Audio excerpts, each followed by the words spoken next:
Hello. तो आज के टॉपिक होंगे 3 और मैं थोड़ा शॉर्ट एंड प्रिसाइज रखूँगा वीडियो को क्योंकि काफ़ी लंबा भी हो जा रहा है एंड थोड़ा मैं चाहता हूँ छोटी फॉर्म में बताऊँ। तो हाँ, तो पहली चीज़ जो मैं जिसके बारे में बात करना चाहता हूँ वो है हसल कल्चर। कल्चर आजकल का जो ऐसे कुछ नए नए शब्द हैं कि ऐसे कुछ कर लो, इंटरेस्ट मत रखो लड़कियों में, ऐसे ऐसे बहुत बहुत चीज़ें हैं। और ऐसे कुछ एस्केप द मैट्रिक्स भी सुना था मैंने रिसेंटली। तो और अल्फ़ा चैट ये सब चीज़ें बहुत चल रही थी।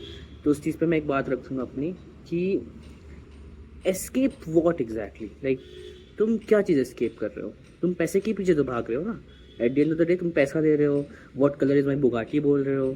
तुम क्या कर रहे हो exactly? What are you changing in the pre existing notion of money and fame? What are you doing? तुम कुछ नया नहीं कर रहे हो, तुम उसी चीज़ को बढ़ा चढ़ा के बोल रहे हो और बच्चों को भटका रहे हो। कोर्स बेच रहे हो अपना। Eight the end of the day तुम्हें अपना कोर्स बेचना है और अपना पर्सपेक्टिव बेचना है लोगों के सामने, और लोग उसको खरीदें और उससे इंस्पायर हो, या जो भी तुम्हारा मकसद है बेसिकली, जो कि अच्छा नहीं है।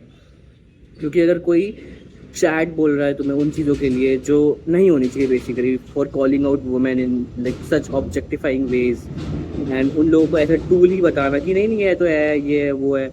They are also human beings and they are better at you than you at that, simple as that. उनको पता है तुमसे ज़्यादा, इसीलिए लोग शांत रहते हैं। लोग शांत रहते हैं इसका मतलब ये नहीं है उनको तुमसे ज़्यादा पता नहीं है। शांति ज्ञान का प्रतीक होता है। नहीं बोलते हैं लोग इसलिए क्योंकि उनको पता है अपनी बोल के एनर्जी वेस्ट करेंगे तुम्हारे आगे। मैं तो इस चीज़ पे बोलना भी नहीं चाहता था बट क्योंकि इंपॉर्टेंट है। और हसल कल्चर क्या है? तुम बस भटकते रहो उधर, बस हाथ पैर मारते रहो बिना कुछ किसी चीज़ के, किसी किसी नॉलेज के बिना। बस हाथ पैर मारते रहो, लोगों को नकली चीज़ें, नकली वादे बेचो और उससे पैसा कमाओ। उस पैसे से खुश तो नहीं रह पाओगे। देखो, चाहे जितना पैसा कमा लो, उस पैसे से खुशी तो नहीं मिलेगी। मैं ऑलरेडी बता चुका हूँ कि पैसे खुशी नहीं होते हैं। पैसे से तुम कुछ एसेट या फिर कुछ ऐसी चीज़ें खरीदते हो, उससे खुशी होती है। ऑल्सो मैंने एक टर्म सुना था, डिप्रिशिएटिंग एसेट। मतलब तुमने कार ले ली या फिर कोई ऐसी चीज़ ले ली जो कुछ समय बाद डिप्रिशिएट होगी, मतलब उसका अंत आ रहा होगा, तो वो बेकार चीज़, उसको खरीदो ही मत। तो तुम्हारे हिसाब से क्या करना चाहिए? पैसे सेव करना चाहिए। किस चीज़ के लिए पैसे सेव करते हैं लोग? अपनी उन चीज़ों के लिए ना जिससे उनको खुशी मिले। तो अगर वही नहीं कर पा रहे हो, तुम्हें कोई बाइक चाहिए, तुम वो खरीद के एंजॉय नहीं कर पा रहे हो उसके साथ, तुम उसको चला नहीं पा रहे हो, तुम बस रुके हुए हो कि यार मैं 50 साल का हो जाऊँगा, मैं 60 साल का हो जाऊँगा, तब मैं ये लूँगा, तब मैं एंजॉय करूँगा, तो कोई मतलब नहीं है। You are wasting your life, you are wasting your money, you are wasting everything that you have right now, you are wasting your talent, simple as that. तो ये हो गया। फिर एक चीज़ है योनि। मेरी माँ ने मुझे बताया था कि 9,84,000 योनियों के बाद हमें इंसान का जन्म मिलता है, हम इंसान बनते हैं, होमोसेपियन बनते हैं। लड़का लड़की जो भी है वो हम बनते हैं। तो और इस चीज़ का हम लोग क्या करते हैं? हम लोग बस एक अपने आप को रेस्ट्रिक्ट कर लेते हैं, अपने आप को किसी चीज़ के नीचे दबा लेते हैं। कुछ टाइम टेबल बना लेते हैं कि हाँ ये चीज़ मैं फॉलो करूँगा, नहीं कर पा रहा हूँ तो मैं बेकार हूँ। Time table doesn't work, it is a shitty practice.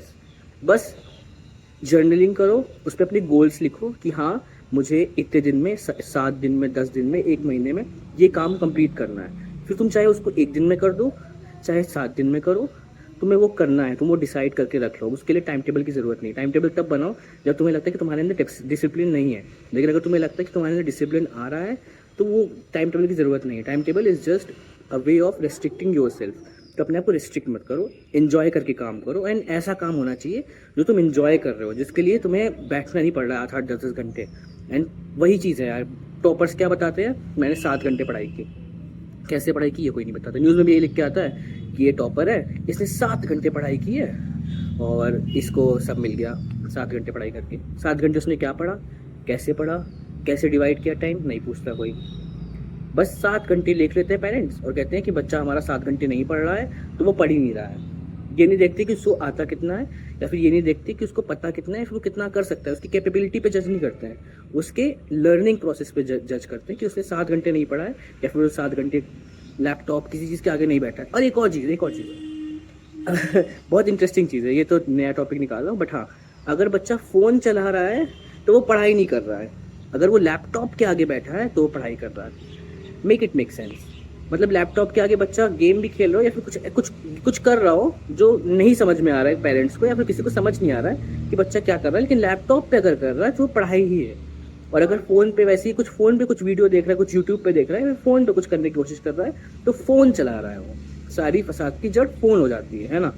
अपने अंदर कमी नहीं दिखती है किसी को कि हमने क्या किया था जब वो फ़ोन चलाना सीख रहा था, उसको हमने गाइड नहीं किया, बस उसको हमने वो चीज़ दे दी और छोड़ दिया अनसुपरवाइज्ड कि तुम करो जो करना है, क्योंकि हमें अपना टाइम स्पेंड करना है, हमें अपना एंजॉय करना है, तुम ये चीज़ लो और इसमें तुम बिजी हो जाओ। हमने वही किया और यही दिक्कत भी हो जाती है बाद में। फिर ब्लेम गेम शुरू हो जाता है, ब्लेम करते दूसरे को, ये ब्लेम, ये वो ब्लेम, तुमने किया, इसने किया, तुम्हारी गलती, इसकी गलती, बड़े भाई की गलती, बड़ी बहन की गलती, छोटी बहन की गलती, बड़े भाई की गलती, छोटी बहन की गलती, छोटे भाई की गलती, माँ की गलती, पिता की गलती, सब गलती गिनाने लगते हैं। ये नहीं देखते हैं कि रूट कॉज क्या है, इस चीज़ के पीछे दिक्कत क्या हुई, कहाँ पे कमी रह गई, ये देखना चाहिए। मैं अभी एक सब्जेक्ट पढ़ रहा हूँ, डेवऑप्स ओवरव्यू, तो उसमें भी यही किया गया है। But to be very honest, ना मुझे मेरे कॉलेज में, ना मुझे लोगों में, या फिर ना मुझे कहीं पे भी ये चीज़ अप्लाई करते हुए नहीं देखी जा रही है। मैं बस यही देख रहा हूँ कि लोग एक दूसरे को कॉपी कर रहे हैं और अपने शब्दों में वो चीज़ बता दे रहे हैं और उनको लग रहा है कि उनका ओरिजिनल आइडिया है। यार अगर बता भी रहे हो, तुम किसी चीज़ से कहीं कुछ कॉपी भी ले रहे हो, तो उसको इंस्पिरेशन की तरह यूज़ करो और कुछ नया बनाने की कोशिश करो। क्रिएटिविटी होनी चाहिए एक अंदर तुम्हारे, एक ऐसी फीलिंग होनी चाहिए कि हाँ यार कुछ आज मैं नया करूँगा, कुछ नई बात करूँगा। मैंने 3 टॉपिक शुरुआत में बोले थे, बट मैं एक टॉपिक भूल गया। 1 2 3 टॉपिक अगर मान लो, मैंने पहला बोला, मैं दूसरा भूल गया, मैंने तीसरा भी बोल दिया। उसके बाद फिर मैंने एक नया बना लिया। बात करते करते मैंने ये चीज़ सोची कि हाँ चलो ये भी इस चीज़ बात कर सकते हैं, ये भी शायद नया टॉपिक बन जाए। तो यही करना है लाइफ में, किसी चीज़ के पीछे नहीं भागना है। मैं यही पर्सनल लेवल पे यही करूँगा। अभी मैं इंटायरली नहीं कर पा रहा हूँ, बट ये एक लर्निंग प्रोसेस जो मैं शेयर कर रहा हूँ, ये मैं सीख रहा हूँ और मैं ये करता भी रहूँगा। ऐसे ही करी जाती चीज़ें जो आप बोल रहे हैं, जो आप फोटोजेनिक बोल रहे हैं, आप जो चीज़, आपको वो चीज़ खुद से करनी भी है। नहीं कर रहे हैं आप, तो आप धोखा दे रहे हैं सबको। सिंपल सी बात यही है। मैं भी जो बोल रहा हूँ वो मैं करता हूँ फॉलो, मैं करूँगा फॉलो और मैं कर रहा हूँ। प्रोसेस है, कंटिन्यूअस प्रोसेस है, कंटिन्यूअस टेंस है ये। प्रोसेसिंग, प्रोसेस, दोनों चीज़ में फ़र्क है ना, प्रोसेस और प्रोसेसिंग। तो I am processing what I am saying. बोलते ही बोलते भी प्रोसेस कर रहा हूँ मैं नए शब्द अपने दिमाग में बोलते बोलते बना रहा हूँ। ऐसी लैंग्वेज सीखी जाती है, ऐसी आप इंग्लिश भी सीखेंगे। इंग्लिश सीखना है तो प्रोसेस है, वो एक कंटिन्यूअस प्रोसेस है। प्रोसेसिंग ऐसे समझो कि आपको शुरू कर देना है, बस आपको ये नहीं सोचना है ABCD पढ़ूँ ये पढ़ूँ। आप वीडियोस लगाइए, इंग्लिश सबटाइटल ऑन करिए, हिंदी में भी देखिए और नीचे देखिए इंग्लिश में क्या लिख के आ रहा है। आपको किसी और का पर्सपेक्टिव मिलेगा जिसने वो ट्रांसक्रिप्ट किया है, बट आप कुछ समझना तो शुरू करेंगे, कुछ शब्द आपको समझ में आने लगेगा ना। जैसे काम का वर्क हो गया, ये सब चीज़ें आपको छोटी छोटी चीज़ें समझ में आने लगेगी कि हाँ इस वर्ड की जगह ये इंग्लिश वर्ड यूज़ कर सकता हूँ मैं। तो फिर आप अपने बोलने में भी, बोलचाल में भी उस चीज़ को धीरे धीरे इन्वॉल्व करने लगेंगे। समझ रहे, आप उस चीज़ में इंडल्ज हो जाएंगे। यही तो आज के लिए इतना ही। बाकी देखूंगा मैं, जो मैंने टॉपिक मिस किया उसके ऊपर बाद में बना लूँगा। बाकी लिंक्स देख लेना पिछले वीडियो में जो मैंने डाली थी कमेंट सेक्शन में। तो हाँ, बाकी बाय, ठीक है।